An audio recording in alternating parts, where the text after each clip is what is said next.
శాసనోల్లంఘన ఉద్యమాలు విరమించిన తర్వాత భారతదేశంలో ఆనాటికి కాంగ్రెస్ పార్టీ దీన్ని ముందుకు తీసుకుపోలేదని చెప్పి అనేక గ్రూపులుగా ఏర్పడి వ్యక్తిగత చర్యలు చేసినటువంటి అనేక మంది వీళ్ళంతా తర్వాత కమ్యూనిస్ట్ పార్టీలో చేరారు. అనేక మంది కమ్యూనిస్ట్ పార్టీలో చేరి అనేక మంది కమ్యూనిస్ట్ పార్టీ ఉద్యమ నిర్మాతలుగా కూడా మారారు.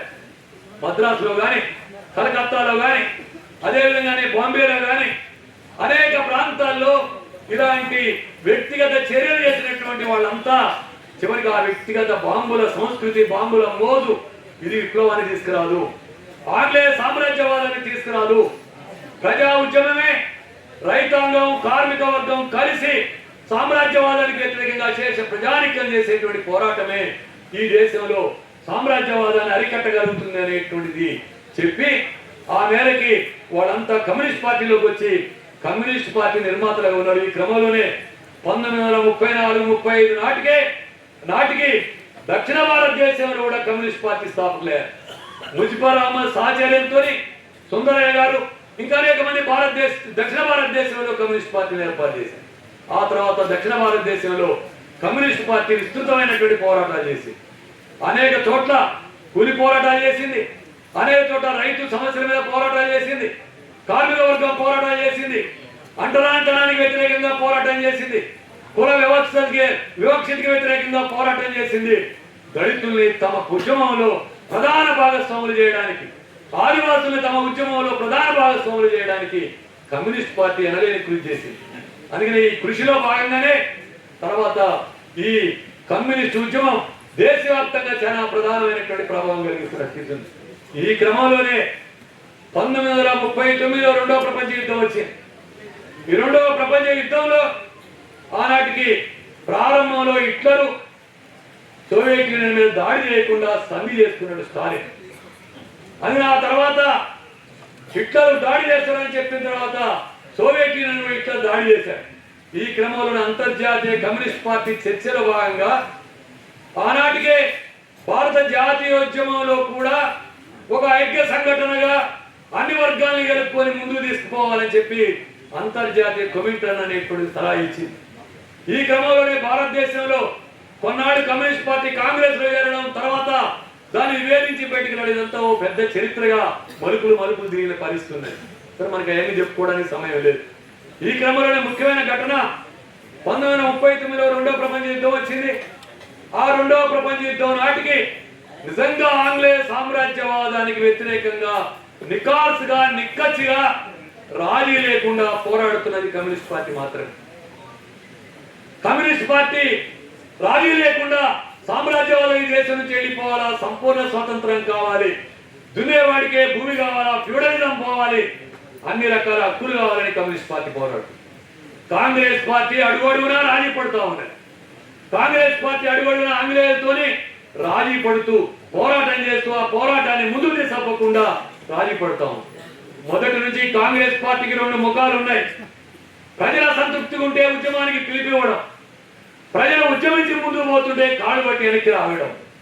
ఈ రెండు ముఖాలు మొదటి నుంచి కాంగ్రెస్ పార్టీలో ఉంటూ వచ్చినాయి. జాతీయ ఉద్యమం కమ్యూనిస్ట్ పార్టీ ఈ విధంగా అన్ని వర్గాల ప్రజల మద్దతు కూడగట్టి ఉద్యమంలో ముందుకు పోతున్నటువంటి స్థితిలోనే ఆనాడు Hitler Germany, Japan, Italy fascist కూటమిగా సోవియట్ యూనియన్ మీద, ప్రపంచం మీద ఫ్యాసిజాన్ని తీసుకొస్తున్న సమయంలో అంతర్జాతీయ కమ్యూనిస్ట్ పార్టీ ఆనాడు ఫ్యాసిస్టు వ్యతిరేక పోరాటానికి పిలుపునిచ్చింది. ఆ ఫ్యాసిస్టు వ్యతిరేక పోరాటంలో కమ్యూనిస్టు చేయాల్సిన పని ఏమిటి అనేది మర్చిపోయి భారతదేశంలో ఆంగ్లేయులకు వ్యతిరేకంగా మనం పోరాడితే హిట్లర్ బలపడతారు. ఆంగ్లేయ సామ్రాజ్యవాదం హిట్లర్కి వ్యతిరేకంగా ఉంది. స్టాలిన్ తోని, సోవియట్ యూనియన్ తోని స్నేహంలో ఉంది కాబట్టి, ఒడంబడికలో ఉంది కాబట్టి ఫ్యాసిజానికి వ్యతిరేకంగా బలమైన పోరాటం చేయాలంటే ఆంగ్లేయ సామ్రాజ్యవాదానికి ఏం చెప్పారంటే మీ ఉత్పత్తిని ఎక్కువ పెంచండి, సమ్మెలు చేయొద్దు, సహకరించండి అనేటువంటి నినాదాల్ని, ఒక మితవాద నినాదాల్ని కమ్యూనిస్ట్ పార్టీ తీసుకుంది. దీని ఫలితంగా ఆనాడు కాంగ్రెస్ పార్టీ దీన్ని అవకాశంగా తీసుకొని కాంగ్రెస్ పార్టీ ఏం చేసింది, డూ ఆర్ డై అని పిలిపించింది. క్విట్ ఇండియా అని పిలిపించింది. భారతదేశం నుంచి వెళ్ళిపోవాలని పిలిపించింది. Quit India do or die అని ఇచ్చింది. సావో లేవో తేల్చుకోండి అని పిలిపించింది 42లో క్విట్ ఇండియా ఉద్యమం ఇచ్చిన తర్వాత భారతదేశంలో ఆగ్రహంతో, భారతదేశంలో బ్రిటిష్ సామ్రాజ్యవాదం దాని నిర్బంధాలతోని ఆగ్రహంగా ఉన్నటువంటి ప్రజలు ఎక్కడికక్కడి వీధుల్లోకి వచ్చారు. పోస్ట్ ఆఫీసులు తగలబెట్టారు, రైల్వే స్టేషన్లు తగలబెట్టారు, అదేవిధంగా ప్రభుత్వ కార్యాలయాలు తగలబెట్టారు. ఈ విధంగా భారతదేశంలో కాంగ్రెస్ పార్టీ తాత్కాలికంగా డూ ఆర్ డై పిలిపిస్తే లక్షలాది మంది వీధుల్లోకి వచ్చి ఒక రకమైన తీవ్రమైన మిలిటరీ చర్యలు చేసినటువంటి స్థితిలో కమ్యూనిస్ట్ పార్టీ ఉత్పత్తిని పెంచండి అని పిలిపించింది. దీంతో కమ్యూనిస్ట్ పార్టీ జాతీయోద్యమంలో కాంగ్రెస్ ఏమో హీరోయిక్ పాత్ర నిర్వహించినట్టు, ఆంగ్లేయ సామ్రాజ్యవాదానికి ప్రో పాత్ర అనుకూలమైనటువంటి పాత్ర కమ్యూనిస్టులు ప్రయత్నించు చరిత్రలో రికార్డ్ అయి ఉన్నది. కాబట్టి ఆనాడు అంతర్జాతీయంగా ఫ్యాసిజాన్ని ఓడించేటువంటి పోరాటంలో అంతర్జాతీయ సమాజం భాగమైనప్పటికీ ఆనాడు లెనిన్ ఇచ్చిన నినాదం ప్రకారం సామ్రాజ్యవాద యుద్ధాన్ని అంతర్యుద్ధంగా మార్చండి అని లెనిన్ పిలిపించాడు. ఆనాడు రష్యాలో పిలిపించాడు. ఆ తర్వాత చైనాలో కూడా మావో నాయకత్వాన్ని జపాన్ సామ్రాజ్యవాద వ్యతిరేక పోరాటంలో దాని దేశానికి అనుకూలంగా ఉపయోగించుకున్నారు. కానీ భారతదేశంలో సామ్రాజ్యవాద యుద్ధాన్ని అంతర్యుద్ధంగా మార్చి ఈ దేశం నుంచి వెళ్ళగొట్టే పని కంటే కూడా సహకరించే పనికి పూనుకోవడం వల్ల జాతీయోద్యమంలో కీలకమైన పాత్ర పోషించే సమయంలో కమ్యూనిస్ట్ పార్టీ నష్టాలు పొందింది, చారిత్రకమైన తప్పు చేసింది అనేటువంటి అంశాన్ని మనం దృష్టిలో పెట్టుకోవాల్సిన అవసరం, గుణపాఠంగా తీసుకోవాల్సినటువంటి అవసరం ఉంది అనేది కమ్యూనిస్ట్ గుర్తించారు. యుద్ధం అయిపోయిన తర్వాత ఆంగ్లేయ సామ్రాజ్యవాద యుద్ధంలో పాల్గొన్న తర్వాత భారతదేశం నుంచి అధిక పనులు వసూలు చేసి ప్రజల మీద అనేక భారాలు మోపి చేసిన తర్వాత దీనికి వ్యతిరేకంగా తిరిగి కమ్యూనిస్ట్ పార్టీ తీవ్రమైనటువంటి పోరాటం చేసింది. కార్మిక వర్గం తీవ్రమైనటువంటి సమ్మెలు చేసింది. అదే ఈ క్రమంలోనే భారతదేశంలో షోలాపూర్ అనేటువంటి పట్టణంలో, ఇక్కడ పాకిస్తాన్ లో ఉన్నారు, ఎక్కడ మహారాష్ట్రలో ఉన్నారు, షోలాపూర్ లో కార్మికులు సమ్మె చేశారు. సమ్మె చేస్తే గార్వాలి అనేటువంటి సైనికులు సమ్మె చేస్తే వాళ్ళ మీదకి ముస్లింలు పంపారు కాల్చమని. హిందువులు గార్వాలి సైనికులు ముస్లింలు పంపితే వాళ్ళు ఏ ప్రకటించారు, మేమంతా హిందువులమైనా ముస్లిం అయినా మేమంతా భారతీయులం, మా భారతీయుల మీద కాల్పులు జరపం అని చెప్పి వాడు ప్రకటించారు. ఎంత గొప్ప జాతీయోద్యమంలో ఐక్యత అనేటువంటి మనం అర్థం చేసుకోవాలి. జరపం అంటే కొంతకాలం తర్వాత మిలిటరీని దింపి అనేక మందిని కాల్చి చంపారు, చాలా మందిని ఉరిదీశారు. షోలాపూర్ లో తిరగబడినటువంటి వాళ్ళని ఉరిదీశారు. అంత ఒక చారిత్రకమైనటువంటి పోరాటం. ఆ క్రమంలోనే అని దేశంలో అనేక చోట్ల అనేక సమ్మెలు, విస్తృతమైన సమ్మెల వెలుగుగా భారతదేశం ఉన్నది. రైతాంగం అసంతృప్తిని చాలా ఆందోళన చేసింది. విద్యార్థులు, యువకులు, మహిళలు సంఘాలు పెట్టుకున్నారు. అనేక సంఘాలు ఏర్పాటు చేసి వీళ్ళ నాయకత్వంలో పెద్ద ఎత్తున ఉద్యమాలు వచ్చాయి. చరిత్రలో ఎన్ని రికార్డు అయినాయి. కమ్యూనిస్ట్ పార్టీ ఈ అన్ని వర్గాల్ని కూడగట్టి, మూలవాసుల్ని కూడా కూడగట్టి పెద్ద పోరాటం చేసి ఆదివాసీ ప్రాంతాల్లో కూడా పెద్ద తిరుగుబాట్లు జరిగాయి. చరిత్రలో ఎన్ని రికార్డు అయి ఉన్నాయి.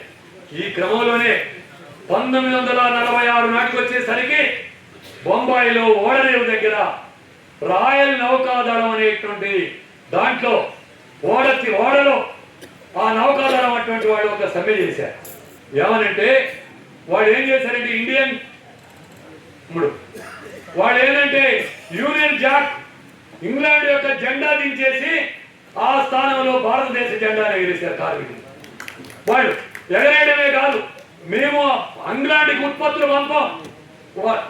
భార్గవ్ గారు పైకి రావాల్సింది, వాళ్ళకి వాళ్ళ ఉత్పత్తులు మేము దింపం, మా ఉత్పత్తులు ఆ దేశానికి పంపం అని చెప్పి సమ్మె చేశారు. వేలాది మంది డాక్ కార్మికులు సమ్మె చేశారు. సమ్మె చేస్తే వాళ్ళ మీద కాల్చమని వాళ్ళ మీదకి సైన్యాన్ని పంపించారు. అక్కడ కూడా సేమ్ సీన్ రిపీట్ అయింది. మన సైనికులే కాల్చడానికి నిరాకరిస్తే ఆంగ్లేయ సైనికులు పంపారు. ఈ క్రమంలోనే ఆనాడు బాంబే తీరంలో ఉన్నటువంటి కమ్యూనిస్ట్ పార్టీ నాయకత్వాన, ట్రేడ్ యూనియన్ నాయకత్వాన, మహిళా సంఘాలు, విద్యార్థి సంఘాలు, బాంబే పౌర సమాజం వేలాది మంది వీధుల్లోకి వచ్చి రాయల్ నౌకాదళ తిరుగుబాటుకి సంఘీభావం తెలియజేశారు. ఆ తర్వాత దాన్ని కాల్పులతోని నిర్బంధంతో అణిచివేసినటువంటి పరిస్థితి మనకి దేశంలో కనపడతాం. ఈ క్రమంలోనే ఆ సమయానికే భారతదేశం అనేక సంస్థానాల్లో తీవ్రమైనటువంటి పోరాటాలు వచ్చాయి. అనేక సంవత్సరాలుగా ఆంధ్ర మహాసభ పేరుతోని భాష సంస్కృతి వికాసం కోసం, గ్రంథాలయాల కోసం, తెలుగులో చదవడం కోసం ఏర్పడిన ఆంధ్ర మహాసభ గురుకుల సంఘంగా మారి ఆ గురుకుల సంఘమే కమ్యూనిస్ట్ పార్టీకి మూలాధారం అయిపోయి తెలంగాణలో నైజాం నవాబ్కి వ్యతిరేకంగా సాయుధ పోరాటాన్ని ప్రారంభించింది. 1946 జూలై 4వ తేదీ నాడు సాయుధ పోరాటం ప్రారంభించింది. ఈ సాయుధ పోరాటం కమ్యూనిస్టు నాయకత్వం వహించారు. ఇక్కడ ఈ ప్రాంతంలో ఉన్న దేవులపల్లి వెంకటేశ్వరరావు, ఈ ప్రాంతంలో ఉన్న భీమిరెడ్డి నరసింహారెడ్డి, నల్లా నరసింహులు, అదేవిధంగా నల్లగొండ, ఖమ్మము, కరీంనగర్, వరంగల్, ఈ ప్రాంతం తర్వాత మహబూబ్నగర్, ఈ ప్రాంతంలో ఉన్నటువంటి నల్లమల అడవుల దాకా తెలంగాణ సాయుధ పోరాటం విస్తరించి 3000 గ్రామాలను విముక్తి చేసింది. 10 లక్షల ఎకరాల భూమిని పంచుకుంది. నైజాం రజాకాల దాడుల్ని ఎదుర్కొన్నది. కాన్సన్ట్రేషన్ క్యాంపుల్లో వేలాది మంది ప్రజలు చిత్రహింసలు అనుభవించారు. మహిళలైతే శిరోముండనం చేసి బొట్లు పెట్టి మీరు కమ్యూనిస్టులకు అన్నం పెడతారా అని చెప్పి ఊరేగించినటువంటి సంఘటనలు తెలంగాణ సాయుధ పోరాట చరిత్రలో ఎన్నో ఉన్నాయి. ఎన్ని అవమానాలు భరించినా, ఎన్ని హింసలు భరించినా కమ్యూనిస్టుల జాడ చెప్పకుండా కమ్యూనిస్టు ఉద్యమాన్ని ముందు తీసుకోవడానికి ప్రయత్నం చేశారు. ఆ విధంగా కమ్యూనిస్టుల పోరాటం, తెలంగాణ సాయుధ పోరాటం అనేది చరిత్రలో స్వర్ణాక్షరాలతోనే లిఖించదగిన పోరాటంగా మారింది. ఇదే కాలంలో కేరళలో ఉన్నప్పుడు ఆ వైఆర్ ప్రాంతంలో రైతాంగం తిరుగుబాటు చేసింది. తేవాగా అనేటువంటి పశ్చిమ బెంగాల్లో ఉన్నటువంటి తేవాగా ప్రాంతంలో రైతాంగం తిరుగుబాటు చేసింది. వర్లి అని గోదావరి పరులేకర్ అనే ఆమె నాయకత్వాన మహారాష్ట్రలో ఉన్నటువంటి వర్లి ప్రాంతంలో ఆదివాసీ రైతాంగం తిరుగుబాటు చేసింది. అస్సాంలో ఓ ప్రాంతంలో రైతాంగం తిరుగుబాటు చేసింది. పంజాబ్లో రైతాంగం అనేక ఉద్యమాలు చేసింది. ఈ విధంగా దేశవ్యాప్తంగా అనేక సంస్థానాల్లో, దేశవ్యాప్తంగా కమ్యూనిస్టు నాయకత్వ సంస్థానాల్లో సాయుధ పోరాటాలు, తిరుగుబాట్లు ప్రారంభమైంది.